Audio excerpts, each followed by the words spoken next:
নবীর জন্য জীবন দিছে, আরে হলো আশিকে রসুল।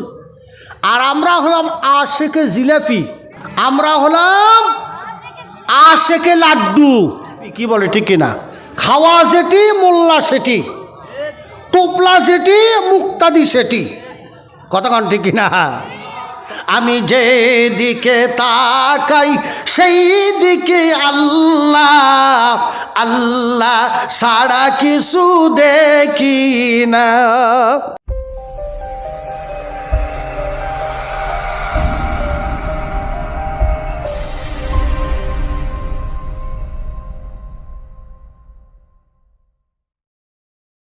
ভাইরা আমার, আল্লাহর হাবিবকে সাহাবাই কিরাম আসমাইনেরা কত ভালোবেসেছে। কিতাবে এসছে, হাদিস শরীফের মধ্যে এসছে, আল্লাহর হাবিবের প্রিয় সাহাবী খুবাইব রাদিয়াল্লাহু তাআলা আনহু, তাকে কাফির বেঈমানেরা ইসলাম কবুল করার কারণে তারা তাকে ধরে নিয়ে গেছে। কাফিরেরা ধরে নিয়ে যায় আবু জেহেলের গোষ্ঠী, আবু লাহাবের গোষ্ঠী, আবু সুফিয়ানের গোষ্ঠী তাকে ধরে নিয়ে গিয়ে একটা জায়গার মধ্যে আবদ্ধ করে রেখেছে, একটা জেলখানার মধ্যে আবদ্ধ করে রেখেছে। হযরতে খুবাইব রাদিয়াল্লাহু তাআলা আনহুকে তাকে 1 মাস পর্যন্ত তারা কোনো খানা তাকে পর্যন্ত দেয় নাই। আবু জেহেলের দলেরা ধরে নিয়ে গেছে। এরকম আবু জেহেলের দল বর্তমানে আসে না নাই? আসে না নাই? তারা কি নবীর সাহাবীদের মতো কিছু দিন প্রেমিক, ইসলাম প্রেমিক, কোরআন প্রেমিকদেরকে জেলে রাখছিল কি রাখে নাই? ভাইরা আমার লক্ষ্য করেন, হযরতে খুবাইব রাদিয়াল্লাহু তাআলা আনহুকে 1 মাস পর্যন্ত খানা দেয় নাই কাফের বেঈমানেরা। 1 মাস পর খুবাইবের কাছে যখন চলে গেল, যাওয়ার পরে ঘরের তালাটা খুলল, খোলার পরে দেখতেছে হযরতে খুবাইবের সামনে টস টস করতেছে আঙ্গুর, আঙ্গুরের বাদা হযরতে খুবাইবের সামনে ঝুলতেছে। জোরে কোন মারহাবা। তারা খানা দেয় নাই, কিন্তু খুবাইবের মুখের সামনে তারা দেখতে পেল আঙ্গুরের বাদা ঝুলতেছে। কাফির বেঈমানেরা জিজ্ঞেস করলো, খুবাইব তোমাকে তো আমরা এরকম আঙ্গুর দেই নাই, খাবার দেই নাই, 1 মাস হয়ে গেল তোমার সামনে আঙ্গুরের বাদা ঝুলতেছে রে খুবাইব, এগুলো কোত্থেকে আসলো রে খুবাইব? খুবাইব ডাকতে বলতেছে, কাফির বেঈমানেরা তোরা নিষ্ঠুর হতে পারিস, তোরা বেঈমান হতে পারিস, তোরা বড় চরমপন্থী হতে পারিস, কিন্তু আমার আল্লাহ নিষ্ঠুর নয়, আমার আল্লাহ কখনো বেইনসাফি নন। আমার আল্লাহ তাআলার পক্ষ থেকে আল্লাহ তাআলা ব্যবস্থা করেছেন আযা ইনদিল্লাহ। বলেন আল্লাহু আকবার। আমার আল্লাহই খানার ব্যবস্থা করেছে। আমার আল্লাহ পারে কি পারে না? এ ক্ষমতা আল্লাহর আছে না নাই? ভাইরা আমার একটু লক্ষ্য করেন, আল্লাহ তাআলার এই বান্দা নবীর প্রেমিক, নবীর আশিক, আমার নবীকে পাওয়ার জন্য কত পাগল। এবার খুবাইবকে যখন জেলখানা থেকে বের করে আনা হলো, তার কাছে ওই কুরাইশ নেতারা তার কাছে দাঁড়ালো। দাঁড়ানোর পরে ডাক দিয়ে বলতেছেন, এর খুবাইব তোমাকে আমরা ছেড়ে দেব, তোমার 1 চুল পরিমাণ ক্ষতি আমরা করব না, তোমার কাছে আমাদের একটি শর্ত আছে রে খুবাইব। খুবাইব কান খাড়া করে বলল, কি শর্ত আছে বলো? বলে তোমাকে আমরা যেখানে বেঁধে রাখছি, তোমাকে আমরা যেখানে দাঁড় করে রাখছি, তোমাকে যেখানে আমরা অত্যাচার করতেছি, তুমি শুধু একটা কথা আমাদেরকে বলো, আব্দুল্লাহর বেটা মোহাম্মদ কোথায় আছে? তার যদি সংবাদটা যদি তোমরা দিতে পারো, তুমি যদি তার সংবাদটা দিতে পারো, তাহলে তোমার জায়গার মধ্যে তাকে নিয়ে আসা, আমরা তাকে বাঁধব, আমরা তাকে মারব, আমরা তাকে অত্যাচার করব, এর বিনিময়ে তোমাকে ছেড়ে দেব আমরা। খুবাইব বলো, তুমি তার সংবাদটা দিয়ে দাও। খুবাইব তখন তার চোখ মুখ দিয়ে মনে হয় আগুনটা বের হয়ে যাবে, আঙ্গারটার মতো, মানে তার চোখগুলো টস টস করতেছে, লাল হয়ে গেছে। খুবাইব কি উত্তর দেয় তা শোনেন। খুবাইব তার উত্তরটা কি দিচ্ছে, কাফির বেঈমানেরা, দুরাচারেরা শুনে রাখ, আল্লাহ দুশ্মনেরা শুনে রাখ, কোরআন বিরোধীরা শুনে রাখ, কোরআনের বিপক্ষের শক্তিরা শুনে রাখ, এই জায়গায় আমার নবীকে বান্দা তো দূরের কথা, আমার নবীকে মারা তো দূরের কথা, আমার নবীর উপরে আঘাত করা তো দূরের কথা, তোরা যদি আমার রসুলকে একটা ফুলের টোকাও যদি দেশ, আমি খোবায়েব আমার শরীরে 1 ফোঁটা রক্ত থাকা অবস্থায় আমি খোবায়েব আমি সহ্য করব না। ভাইরা আমার একটু লক্ষ্য করেন, কাফির বেঈমানেরা তো আরো রেগে গেল খোবায়েবের ওপরে। সকলে পরামর্শ করলো খোবায়েবকে আর দুনিয়ায় রাখার সুযোগ নাই, কারণ সে আব্দুল্লাহর বেটা মোহাম্মদের খবর দেবে না, ইসলামও ত্যাগ করবে না, কোরআনও ত্যাগ করবে না, অতএব তাকে দুনিয়ার থেকে চিরবিদায় করে দেওয়া লাগবে। এখন খোবায়েবকে ডাকতে বলে, খোবায়েব, এ খোবায়েব, এই মুহূর্তে তোমার কি ইচ্ছা আছে বলো। কারণ একটা মানুষকে যখন দুনিয়ার থেকে বিদায় করার জন্য ফাঁসির কাস্টে যখন ওঠানো হয়, শুলদণ্ডে যখন চড়ানো হয়, চরমভাবে যখন তাকে হত্যা করার জন্য পরিকল্পনা করা হয়, তার শেষ ইচ্ছাটা তারা পূরণ করার চেষ্টা করে। কথা বলেন ঠিক না ব্যাঠিক? ভাই সব লক্ষ্য করুন, এবার খোবায়েবকে তারা ডাক দিয়ে বলতেছে, খোবায়েব তোমার শেষ ইচ্ছা কি, তোমার শেষ ইচ্ছার কথা বলো।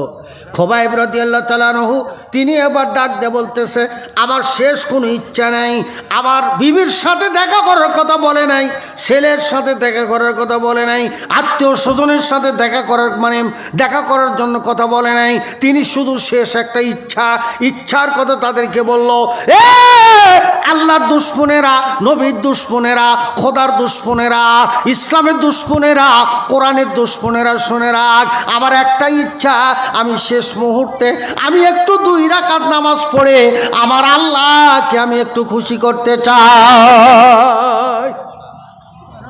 বলেন সুবহানাল্লাহ, বলেন সুবহানাল্লাহ। কি করতে চাচ্ছে ভাই? শেষ ইচ্ছা কি খোবায়েবের? 2 রাকাত নামাজ। কারণ নামাজ পড়লে খুশি হবেন কে? বলেন কে? আল্লাহ খুশি হবেন। নামাজের কথা বলছে। আচ্ছা, এরা কি খোবায়েবকে নামাজ পড়ার সুযোগ করে দিবে? এরা কি দিবে? এরা তো দিবে না, কারণ এরা তো নামাজ নিজেরাই পড়ে না, নিজেরাই তো দিন মানে না, নিজেরাই তো ইসলাম মানে না, নিজেরাই তো কোরআন মানে না। অতএব তারা তো কোরআন যারা মানে, ইসলাম যারা মানে, দিন যারা মানে, তাদেরকে কিন্তু সুযোগ সুবিধা তারা দিবে? কথা বলে দিবে না। বর্তমানেও এরকম লোক আছে না নাই? কথা বলেন আছে না নাই? আল্লাহ দুশমন আছে না নাই? কথা বলেন ভাই, কোরআনের দুশমন আছে না নাই? ইসলামের দুশমন আছে না নাই? আছে। ভাইরা আমার লক্ষ্য করেন, খোবায়েব রাদিয়াল্লাহু তাআলা আনহু এবার ডাকতে বলতেছে, আমাকে 2 রাকাত নামাজ পড়ার সুযোগ করে দেওয়া হোক, আমি একটু 2 রাকাত নামাজ আদায় করব। খোবায়েব রাদিয়াল্লাহু তাআলা আনহু তিনি এবার 2 রাকাত নামাজের জন্য তাদের কাছ থেকে সময় চাইলেন, তারা সময় দিল না। কারণ খোবায়েবের 2 হাত বান্ধা, 2 পা বান্ধা, কেমনে নামাজ আদায় করবে, কিভাবে নামাজ আদায় করবে, তারা কিন্তু তাকে আর সুযোগ করে দিল না। খোবায়েব রাদিয়াল্লাহু তাআলা আনহু নামাজ আদায় করবেন কিবলামুখী হইয়া, এই সুযোগ তারা দিল না। সুযোগ তারা না দেওয়ার পরেও খোবায়েব কিন্তু তার কেবলার দিকে না হওয়ার পরেও তিনি কিন্তু মাথাটা তার যেদিকে ছিল সেই দিকে তিনি মাথাটা নিয়ে রেখে আল্লাহর হস্তে 2 রাকাত নামাজের নিয়ত করে নিলেন।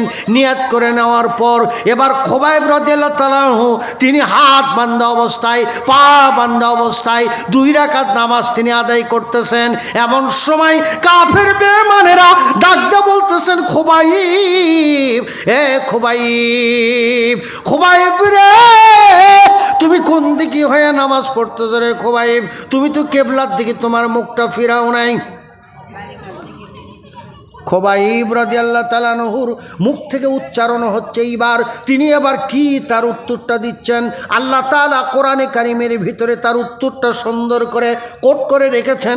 আল্লাহর প্রিয় বান্দা নবীর প্রিয় উম্মত আশিকে রাসূল কি বলতেছেন, এ কাফির বেঈমানেরা তোরা আমার মুখটা যে দিকে রেখে দিস না কেন, কিন্তু আমি তো দেখতে পাচ্ছি ফাইনামা তুয়াল্লু ফাসাম্মা ওয়াজহুল্লাহ, ফাইনামা তুয়াল্লু ফাসাম্মা ওয়াজহুল্লাহ। বলেন আল্লাহু আকবার। আমার মুখটা যেদিকে রেখ না কেন, যেদিকে রাখিস না কেন, আমার আল্লাহ চতুর্দিকে বিরাজমান, জোরে কোন সুবহানাল্লাহ। কথা বলে ঠিক কিনা? আমি যেদিকে তাকাই সেই দিকে মওলা, আমি যেদিকে তাকাই সেই দিকে আল্লাহ, আল্লাহ ছাড়া কিছু দেখি না। আমি ডানে দেখি তুমি আল্লাহ, আমি বামে দেখি তুমি মওলা, মওলা ছাড়া কিছু দেখি না। কথা বলেন ঠিক না ভাই? ঠিক। যারা ইমানদার আল্লাহওয়ালা ব্যক্তি তারা আল্লাহ ছাড়া কোনো কিছু তাদের চোখে পড়ে না, ঠিক কিনা? তাদের অন্তরের মধ্যে আল্লাহ, বাহিরে আল্লাহ, ভিতরে আল্লাহ, উপরে আল্লাহ, নিচে আল্লাহ, ডানে আল্লাহ, বামে আল্লাহ। কথা কোন ঠিক না ভাই? ঠিক। ভাইরা আমার একটু লক্ষ্য করেন, ভাইরা আমার একটু লক্ষ্য করেন, আল্লাহ ছাড়া কিছুই থাকে না। এরপরে খুবাইবকে তারা দুনিয়াতে রাখলো না, তারা তাকে শহীদ করে দিল, শহীদ করে দিল। খুবাইব শহীদ হয়ে গেল, কিন্তু আল্লাহর নবীর সন্ধান খুবাইব দেয় না। এরাই ছিল আশিকে রাসূল। কি বলে ঠিক কিনা? এরা ছিল কি? জবাব দেন ভাই। এরাই ছিল আশিকে রাসূল, নবীর জন্য জীবন দিয়েছে। এরাই হলো আশিকে রাসূল। আর আমরা হলাম আশিকে জিলাপি, আমরা হলাম আশিকে লাড্ডু, আমরা হলাম আশিকে লাড্ডু, আমরা হলাম আশিকে জিলাপি। কি বলে ঠিক কিনা? খাওয়া সেটি, মোল্লা সেটি, টোপলা সেটি, মুক্তাদি সেটি। কতক্ষণ ঠিক কিনা?